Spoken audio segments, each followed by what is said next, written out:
러시아가 점령한 크림반도 페오도시아의 밤하늘이 붉게 물들었습니다. 지옥을 연상시키는 시뻘건 불길이 석유 저장고를 덮었습니다.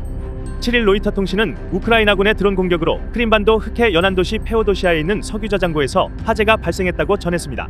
현지 관리들은 이날 새벽 4시쯤 페오도시아 지역에서 큰 폭발음이 발생한 뒤 여러 대의 연료 탱크에서 큰 불이 났다고 증언했습니다. 폭발 규모가 커 약 25km 떨어진 곳에서도 불길과 연기가 목격됐고 날이 밝은 후에도 시꺼먼 연기가 인근 하늘을 뒤덮었습니다.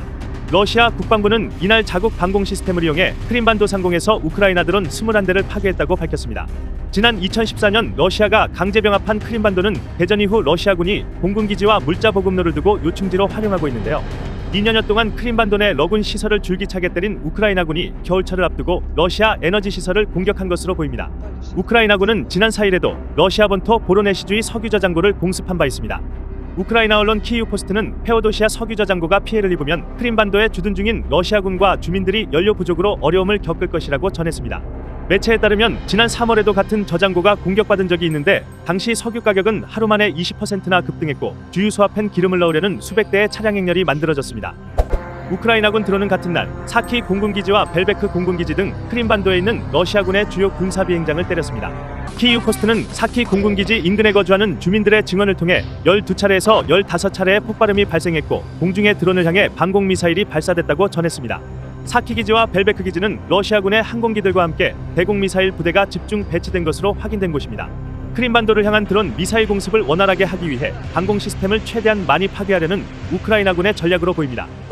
또 다른 우크라이나군 영상에선 드론 공격으로 대당 140억 원에 달하는 러시아 방공 시스템을 파괴하는 모습이 공개됐습니다. 우크라이나 군사정보국은 관련 영상을 공유하며 우크라이나 크릴라 특수부대가 러시아의 오사 대공미사일을 파괴했다고 밝혔습니다. 영상에는 1인칭 자폭 드론이 목표물을 향해 날아가 충돌한 후 오사 차량이 불에 타는 모습이 담겼습니다. 오사는 차륜형 장갑차에 탑재하는 대공미사일로 저고도로 비행하는 단거리 전술 대공미사일과 레이더 시스템 등이 통합된 형태입니다. 미국 비즈니스 인사이더는 우크라이나군은 수백 달러에 불과한 자폭 드론을 통해 1000만 달러짜리 오사 대공미사일을 파괴해 러시아군 방공망을 약화시켰다고 전했습니다. 이런 가운데 영국 국방부 산하 국방정보국은 7일 정보보고를 통해 지난 9월 러시아군이 대전 이후 가장 많은 사상자 수를 기록했다고 발표했습니다. 국방정보국에 따르면 지난 9월 러시아군의 하루 평균 사상자는 1271명으로 증가했습니다.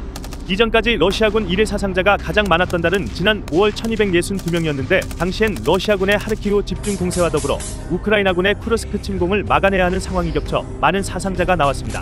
그러나 최근 전황이 지지부진한 가운데 러시아군의 사상자가 급증한 것은 러시아군이 여전히 고수하고 있는 고기분쇄기 전술 때문이라고 국방정보국은 밝혔습니다.